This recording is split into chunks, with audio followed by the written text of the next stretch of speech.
Ang barya kapag nahulog, maingay, matunog. Ang perang papel kapag nahulog, tahimik, walang tunog. Ang tao parang ganon. Yung iba kapag umaangat na, nag-iiba na. Dapat parang pera lang. Kapag tumaas ang halaga, tahimik at mapagkumbaba.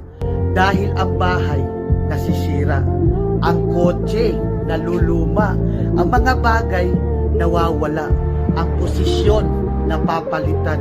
Kaya tandaan mo, ang buhay ay parang gulong lang. Matuto tayong mapagkumbaba at huwag mag-apak ng kapwa.